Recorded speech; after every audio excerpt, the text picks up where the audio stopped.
कई दिनों से ये बात पब्लिक डोमेन में है और सुप्रीम कोर्ट के आदेश के बाद इलेक्टोरल बॉन्ड के माध्यम से भारतीय जनता पार्टी को किस किस कंपनी से कितना पैसा मिला, ये भी सारी इन्फॉर्मेशन आज पब्लिक डोमेन में है। और इसके अंदर हज़ारों करोड़ रुपए भारतीय जनता पार्टी को मिले हैं, जिसके अंदर एक बड़ी रकम उन कंपनियों से मिली है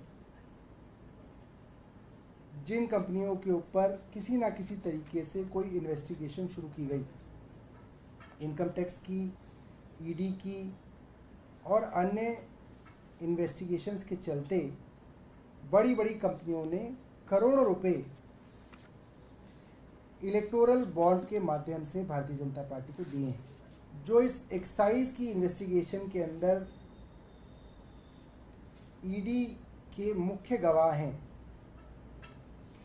उनकी भी अगर हम डिटेल्स देखें तो उन्होंने भी करोड़ों रुपया भारतीय जनता पार्टी को दिया। और इनके अंदर जो मेन एक्यूज हैं पी शरद चंद्र रेड्डी और विंडो फार्मा के मालिक के बेटे जो हैं, उनकी टाइमलाइन अगर मैं आपको दिखाऊं तो नवंबर 2021 के अंदर एक्साइज पॉलिसी बनी, जनवरी 2022 के अंदर और विंडो फार्मा ने भारतीय जनता पार्टी को 3 करोड़ रुपए के इलेक्टोरल बॉन्ड दिए। जुलाई के अंदर औरबिंदो फार्मा ने 1.5 करोड़ रुपए के इलेक्टोरल बॉन्ड खरीदे और भारतीय जनता पार्टी को मिले।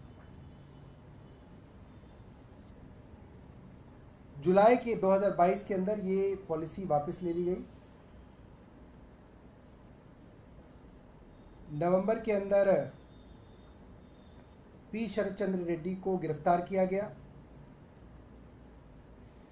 गिरफ्तारी के बाद इन्होंने 5 करोड़ रुपए के बॉन्ड खरीदे और भारतीय जनता पार्टी को इलेक्टोरल बॉन्ड दिए गए। इसके बाद ये कई महीने तक जेल के अंदर रहे। 8 मई 2023 को इनको बेल मिल गई। 2 जून 2023 को ये अप्रूवर बन गए और 8 नवंबर 2023 को इनकी कंपनियों ने करीब 50 करोड़ रुपए भारतीय जनता पार्टी को दिए। 25 करोड़ औरबिंदो फार्मा ने और दूसरे 25 crore Eugia pharma specialities, APL health care, जो दोनों ही होली ओन्ड सब्सिडरीज हैं औरबिंदो फार्मा की।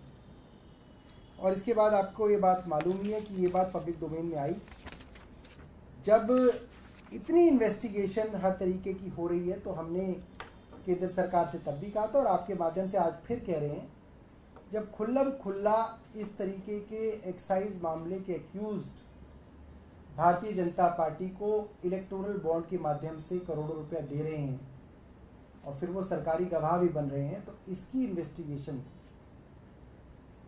भारतीय जनता पार्टी की केंद्र सरकार कब कराएगी, ये हमारा सवाल उनसे है।